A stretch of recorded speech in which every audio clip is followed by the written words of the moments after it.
ازيكم؟ يا رب تكونوا بخير. وصفتنا النهاردة لكل محبين الكوسة، واللي مش بيحبها هيحبها بالطريقة دي.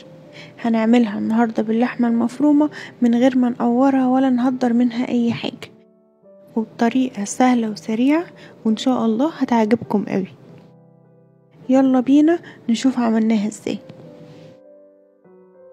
في البداية هنغسل الكوسة ونشيل منها كل الزوايد، وبسكينة هنفتحها من النص بالشكل ده، بس اهم حاجة ما نوصلهاش للاخر. بعد كده نقليها في الزيت، انا هنا قليتها في الاير فراير عشان تكون خفيفة شوية.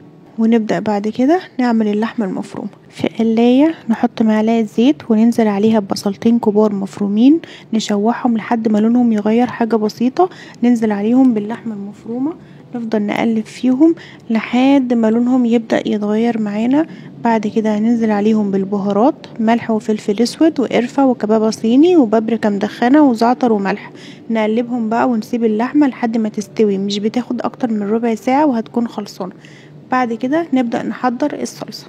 ننزل بمكعب زبدة يسخن، ننزل عليه بمعلقة صغيرة توم، نقلبها، وبعدين نضيف عليها معلقة صغيرة كزبرة ناشفة.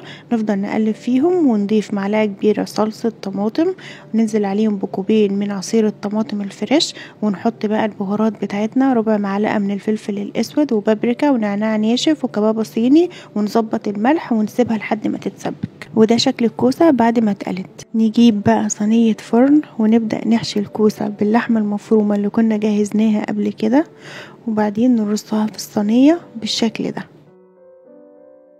بعد كده هنضيف الصلصة وندخلها فرن سخن على درجة حرارة 180 لمدة نص ساعة، واخر 5 دقايق نفتح الشواية. وده شكلها بعد ما خرجت من الفرن.